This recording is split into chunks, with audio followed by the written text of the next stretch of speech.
title of this video is Dr. Umar Johnson and more defend the father who unalived the cop after a cop unalived his son. I think I made it through that without breaking TOS. Here we go. Trump, in an unrelated activity, signed an executive order to protect police from any responsibility or charges in a negligent discharge of their duty. It's going to be a long, hot summer. Pray and prepare, family. No fear. He also says, we stand with Rodney Hinton Jr., not guilty by means of temporary insanity and justifiable murder of his son by Cincinnati police. So let's tap into more of this story right here, man. Next tonight, authorities in Ohio. So that was Dr. Umar's statement. He feels that he qualifies as being temporarily insane. I'm gonna reserve my thoughts and let yes, and we are reacting to the reaction. Right. Meta reactions. I would say the man who allegedly rammed his car into a sheriff's deputy, killing him, did so intentionally. The suspect appearing in court today is the father of an 18-year-old killed in an officer-involved shooting on Thursday. The suspect charged with aggravated murder. Here's ABC's Christiane Cordero. Tonight, authorities say the shooting of an 18-year-old captured on police body cam connected to the death of an Ohio deputy after that teen's father allegedly hit him with a car a day later. Prosecutors say the attack was calculated and premeditated. Cincinnati PD responding to reports of a stolen Kia at an apartment building Thursday morning. 4 suspects then fleeing police. Among them, 18-year-old Ryan Hinton. Body camera shows Hinton fall as he tries to run away. Police say they heard a metal clinking sound they believe was a gun. He's got a gun! You're right! He's got a gun! As Hinton emerged. I don't want to just jump ahead, man, but this is getting serious. Right? Yes, sir. I've seen this particular news report, right? And wow, there's so much to this. First of all, don't be easy. I'm with right. you. I'm trying to think. First of all, the young man was in a position he shouldn't have been in the first place. Facts. Let's address that. Take age, color, anything out of it. Let's accept that responsibility. Yes, sir. Right. Let's understand this is a stolen car. Am I correct? That's what they just said. If that's correct, you in a stolen car, 4 individuals, cops pull you over, you pull out running. Pull them over, they wreck the car, whatever the circumstances are. But go ahead. Did they say they wrecked the car? No, we don't know. Now, when he got out the car, did he spin on the cop? Did he threaten the cop?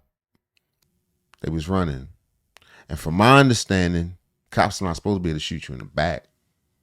Well, they say he fell down. So he was on the ground. But they said they heard a clinking sound, which is probably kind of difficult to hear with all that in traffic, everything going on. How could you go ahead? Pardon me, son. I'm listening to you, sir. Do I think the cop shot too fast? Hell yeah. But do I think the ultimate tragedy is that boy was in that situation in the first place. And it's fucked up because he got his father in his life. So I don't know if he was living a double life. He got caught up in the moment. I don't know if he was so attracted to this bullshit. And I'm trying to reserve my curses, but I don't know if he was so attracted to this, what the culture has become today. He could have possibly just been he could have been getting a ride. He saw his buddies in the car. Exactly. Man, I need a ride to work. I'm going to go see my girl. Come on, man, I'll give you a ride. Who knows? We don't know the backstory. We don't know all of the circumstances. But I can see both sides of it. But first as and far foremost, as he shouldn't have been in that car. He shouldn't have been in that car. And then on top of that, I definitely think the cop shot too fast. Now, that is the reaction. But then you got to see it though. See, because they're stopping it, right? You got to really see it. You saw it? No, not only. I haven't. This is relatively new to me. What little they showing? I'm bringing up. We can't show it. Yeah, we can't show it, but I'm gonna see if I can find it online. Otherwise, the question is, did the young man have a gun? Right. Did he have a gun? Did dude have a reason to feel like reasonably he had a gun? Hear it clink when he fell on the ground? That's sort of whack. That's sort of vague. It is. You know what I'm saying? Now, you ready for and this is me. This is us playing devil's advocate. Right. Take yourself and put yourself in a police officer's position. You're already in a escalated situation. Your adrenaline is running. You're driving you're chasing suspects in a stolen car. Wrecks, they pull over, whatever, they bail out. All 4 of them running. One of them falls down. You hear one of your fellow officers, I just heard it. The guy right has got a gun. You got a baby at home. You got a lady. You got bills. You got responsibilities. This guy got a gun. In your mind, he just a bad guy. You're a police officer. I told you, I know many of my friends that are in law enforcement. Their philosophy is, I don't know how this going to go down, but at the end of the night, I'm going home tonight. I don't know how this is going to go down. You might not make it. I don't know if you're going to jail or how it's going, but I'm going to make it home. So in his mind, he's going to fire his weapon before this person fires their weapon. Even if there was a weapon. Yes, sir. I don't know. You think it was premature, though? It seems to be premature. Yes, sir. Thus far. But I haven't seen those moments. Was it time to think? Was it a couple seconds? Yeah, it's a tough job being a police officer. Or was he just running? You know what I'm saying? Yeah, That's a fine line. No doubt. But dad couldn't handle it. Whatever it was that they saw. And to be fair, no matter what he had saw looking at the body cam, it would have been traumatizing to him. Oh, no doubt. Even if he saw his son pull something out straight up. No doubt. That's his baby boy. Right. And then they laid him down, no matter what he saw. So did the father actually run over the officer that shot his son? Or was it one of the officers that... No, that's for sure. I know that for sure. But they'll finish report. Okay. We'll get back into it. Yes, sir. From behind a dumpster. You got the volume.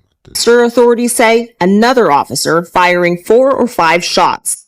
Say the man who allegedly rammed his car into a sheriff's deputy, killing him, did so intentionally. The suspect appearing in court today is the father of an 18-year-old killed in an officer-involved shooting on Thursday. The suspect charged with aggravated murder. Here's ABC's Christian Cordero. Tonight, authorities say the shooting of an 18-year-old captured on police body cam is connected to the death of an Ohio deputy after that teen's father allegedly hit him with a car a day later. Prosecutors say the attack was calculated and premeditated. Cincinnati PD responding to reports of a stolen Kia at an apartment building Thursday morning. 4 suspects then fleeing police. Among them, 18-year-old Ryan Hinton. Body camera shows Hinton fall as he tries to run away. Police say they heard a metal clinking sound they believe was a gun. He's got a gun on your right! As Hinton emerges from behind a dumpster, authorities say another officer firing 4 or 5 shots. The officer says that he saw the suspect point the firearm at him. Yes. Just 6 seconds passed between when police arrived and gunshots rang out. Officials say they tried administering medical aid. Hinton was struck twice and died. Investigators saying this gun was recovered from the scene allegedly found in Hinton's possession. Allegedly. How we know it ain't the gun out the boot. But if it's his gun, that all will transpire. Gotta see it, yo. We gotta see it. I don't even like looking at stuff like that. But it's terrible. This whole all of this, the circumstances in this is terrible. Yeah, I need to see it specifically because those are crucial moments. Of course, the knee-jerk reaction is to assume, here we go again. Right. That's the initial feeling I feel in my gut. I don't know about everybody else, but first and foremost, you feel in my gut. But I'm aware that the media knows how to twist things and put things in a way. They're going to paint a narrative. I'm trying to choose my words carefully and not curse too much. Yes, sir. But I know they put things in a way that can be easily misconstrued. And the story, especially towards us. How do they say it's always developing? Yes. And then you learn something else the next day, and then you learn a little bit more. Well, let's get to the father's reaction the following day. He snapped. On Friday, a day after that shooting and 2 hours after the Hinton family reviewed the body camera footage, according to the family's lawyer, a driver crashing a car into a Hamilton County deputy directing traffic near a commencement ceremony, killing him. The suspect, authorities say, is Ryan Hinton's father, Rodney Hinton Jr. Hinton's attorney calling the officer's death a horrific tragedy. At his first court appearance today, Hinton 2 hours after he saw it. He lost it. First of all, your son ain't my son ain't coming home. What happened? Who did what? You can't be in your right mind. But it's called a crime of passion. That's his son. That's his best. He lost it. Do we understand as fathers? Absolutely. Yeah, we're not condoning in any way, shape, or form. No, absolutely not. Hell no. But could I see how a man could slip over the edge in that way? Sure. Yeah.